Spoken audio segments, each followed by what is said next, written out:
Hello everyone, welcome to my YouTube channel psychology की आज पहली क्लास में आप सभी का फिर से स्वागत है।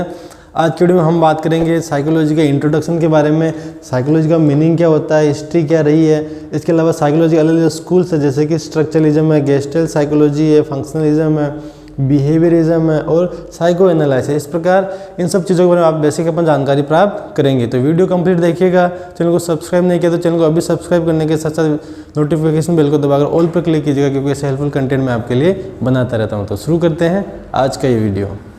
साइकोलॉजी की इस पहली क्लास की शुरुआत करते हैं हम इंट्रोडक्शन के साथ। तो साइकोलॉजी क्या है, तो आइए शुरू करते हैं इंट्रोडक्शन के साथ कि साइकोलॉजी होती क्या है।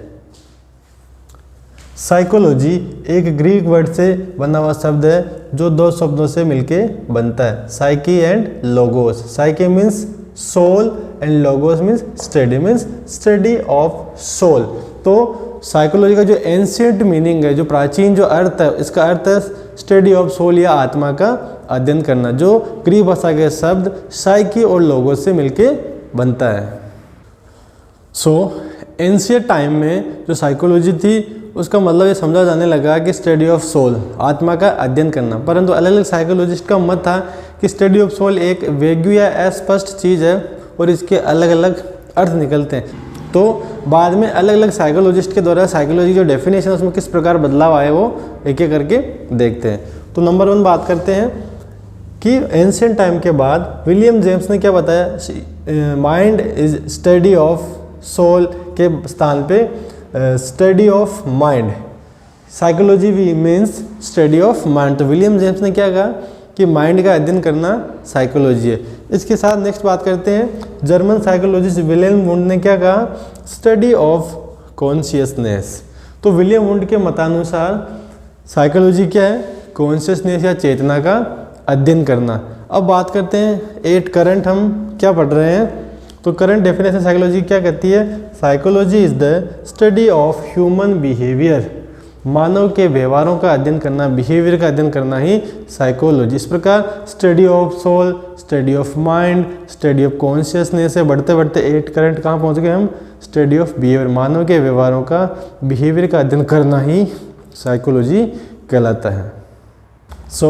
नाउ वी सी कि बिहेवियर होता क्या है। जैसा कि हमने देखा कि करंट डेफिनेशन क्या कहते हैं, स्टडी ऑफ ह्यूमन बिहेवियर। तो बिहेवियर किसे कहेंगे, behaviour is manifestation of life all activity, हमारे जीवन की जो कुछ एक्टिविटी, जो कुछ हम करते हैं वो सभी एक्टिविटी का कुल योग या टोटल या सम ही बिहेवियर कहलाता है। तो हमारे जीवन का एक प्रमुख लक्षण है, मैनिफेस्टेशन है एक्टिविटीज़ करना। जो व्यक्ति सजीव होते हैं वो जीव निश्चित रूप से कुछ ना कुछ एक्टिविटीज़ करते रहेंगे, तो उनकी टोटल ओवरऑल एक्टिविटीज़ का जो योग है टोटल है वो क्या कहलाता है, बिहेवियर कहलाता है। तो बिहेवियर क्या है, all of activities is behaviour, हमारी समस्त एक्टिविटीज़ का टोटल बिहेवियर होता है।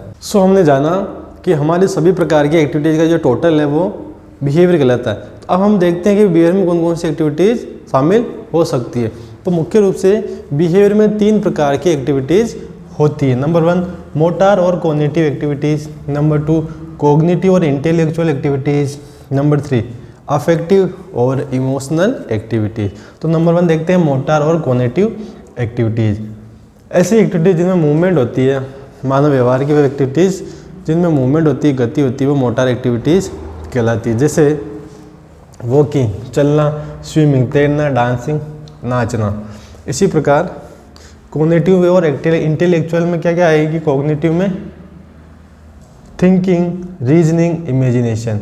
तो सोचना, विचारना, तर्क वितर्क करना और कल्पना, इमेजिनेशन, ये सब प्रकार की एक्टिविटी क्या होती है, कॉग्निटिव या इंटेलेक्चुअल एक्टिविटीज़ में आती है। नेक्स्ट है अफेक्टिव और इमोशनल एक्टिविटी। इनमें क्या क्या आएगा, जैसे हैप्पी है, सैड है, एंग्री है, अलग अलग प्रकार की जो इमोशंस होती है वो अफेक्टिव में आती है। तो टोटल बिहेवियर में जो एक्टिविटी होती है उनको हम 3 भागों में डिवाइड कर सकते हैं। नंबर 1 कॉग्निटिव एक्टिविटीज़ या मोटर एक्टिविटीज़, नंबर 2 कॉग्निटिव या इंटेलेक्चुअल एक्टिविटीज़ और नंबर 3 अफेक्टिव या इमोशनल एक्टिविटीज़। इन तीनों एक्टिविटीज़ का जो टोटल होता है वो किसी व्यक्ति के बिहेवियर का निर्माण करने का काम करता है।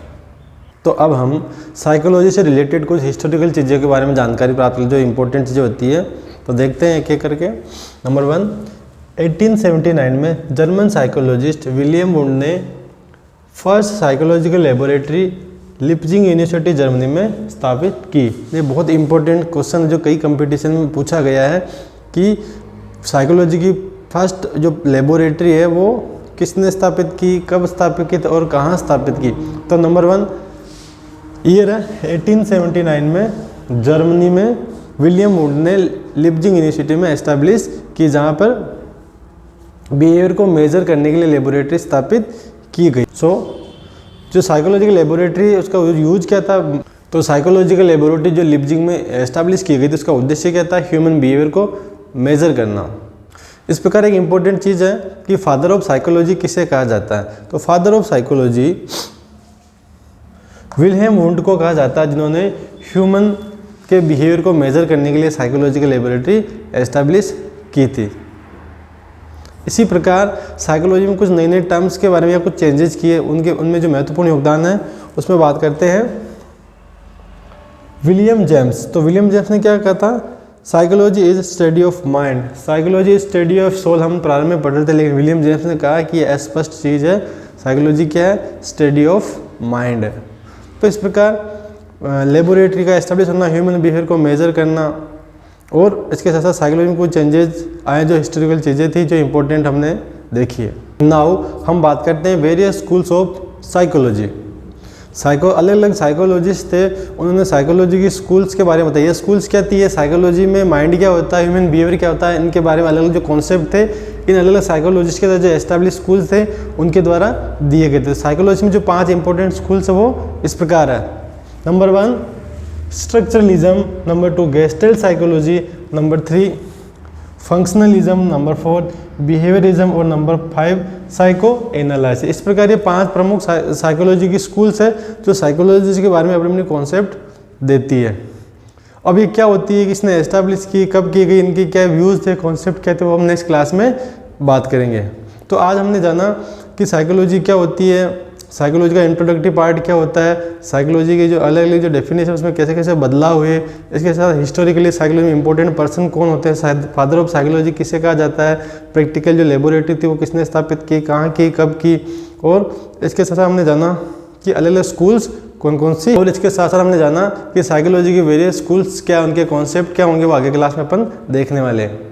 तो आज का वीडियो आपको कैसा लगा कमेंट करके जरूर बताइए। इस वीडियो से रिलेटेड कोई डाउट कोई सवाल है तो कमेंट बॉक्स में जरूर पूछे। यदि वीडियो अच्छा लगा, नॉलेजफुल लगा तो वीडियो को लाइक कर दीजिए, और यदि आपको लगता है कि अन्य लोगों के लिए भी ये वीडियो हेल्पफुल हो सकता है तो इस वीडियो का लिंक उन तक भी शेयर करें, जिससे उनको भी टॉपिक के बारे में जानकारी मिल सके। धन्यवाद, मिलते हैं एक नए वीडियो के साथ।